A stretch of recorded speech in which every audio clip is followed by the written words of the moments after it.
Welcome to the channel. Today, in this video, we are going to be exploring Haydn Violin Concerto in G major.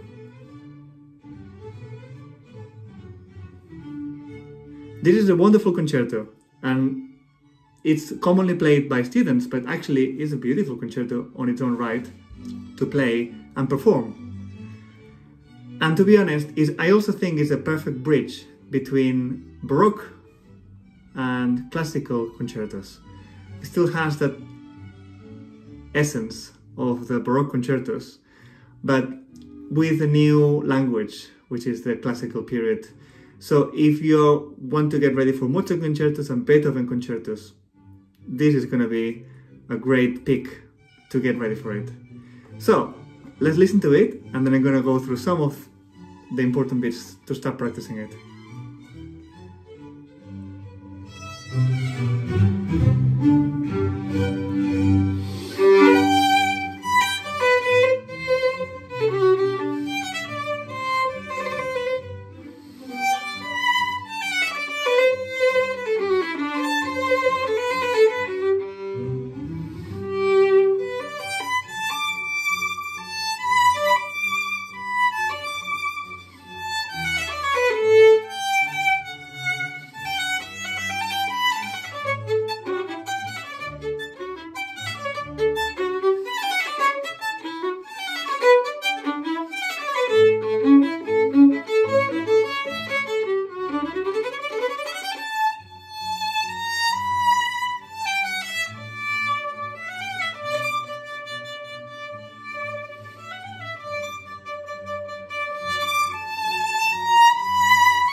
Well, as you can see, this is a beautiful concerto on its own right, nice and sunny, G major, and with beautiful melody and canto melodies. So let's explore a little bit more this concerto. I'm going to spend some time in the opening section because many of the things that we work on this opening section will continue to happen later on. So, chords. Don't attack them. Instead, let them happen. Maybe a little bit spread. And you let it just resonate afterwards. After that, the articulation, every 2 notes. A little bit of a more or less, more or less, more or less, more or less.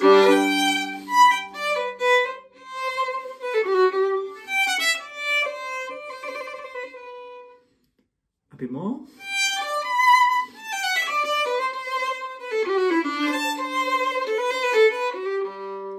That bit is a bit more legato, as you can hear it, melodic, and it's important to be able to hear all the notes, but also to shape it.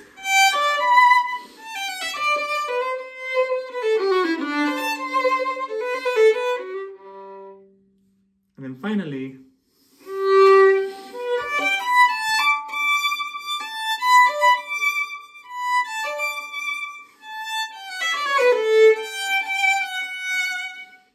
another half a phrase to go.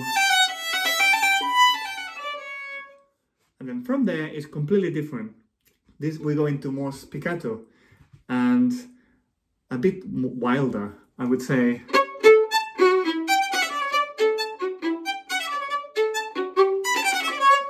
And I think it's very interesting to have a contrast between the legato before and now. To be able to do this, we did a more active roll of the fingers for this spiccato.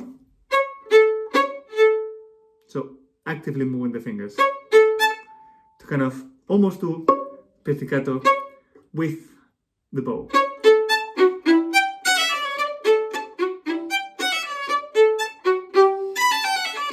And then contrast with those legato.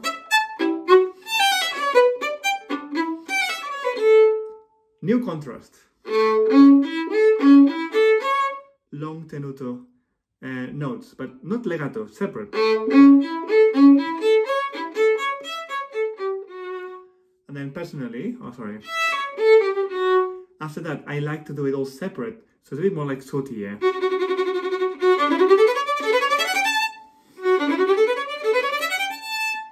Don't think you need to do it completely metronomic. Don't rush it, but give a bit of time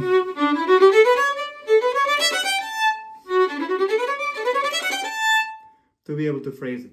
We always go to the beginning of the next one. That will be the phrasing.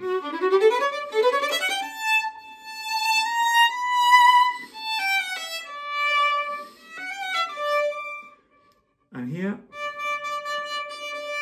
if we do it to mambo, very lightly, but not stopping the bow. That's another portato. So many techniques in just a few bars. And then we do it similar but separate bows. So always listen to get similar sound with different bow strokes. Or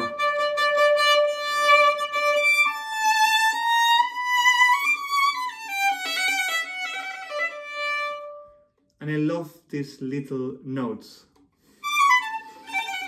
Like a side note. Not important, just beautiful ornaments. While the orchestra is playing.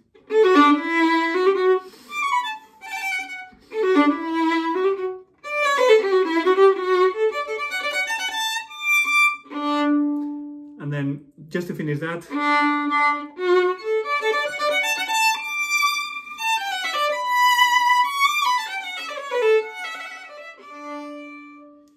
whatever bowings you have, make sure that you do them really, really carefully and shape them properly. So if it's legato, or if it's every 2 notes and it has a little bit of a more or less, or whether it's spiccato, pa, pa, pa, pa, pa. Just a couple more sections from the middle section now. That is the double stops. I think we need to address that. Very important to keep the first finger on both strings that it sounds exactly in tune. That would be the first trick. And then tune to that. Same later. We find the fifth.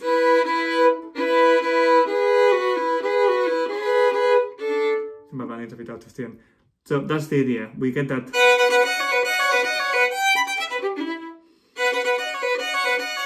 Spread.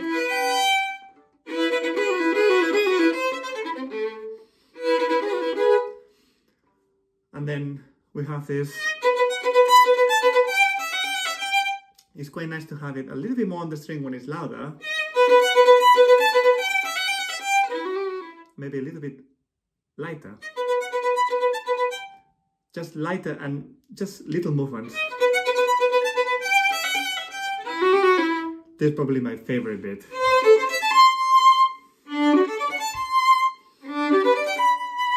Especially when you hear the orchestra part going with it, those sustained notes, the harmonies that keep on weaving, is so beautiful.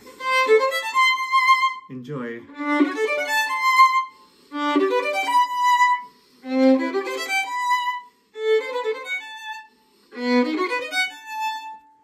There's always one that's going to be louder than the previous one, so it's important to know which ones are the ones that are louder and softer. So listen carefully to the recordings, because they're going to give you a clue.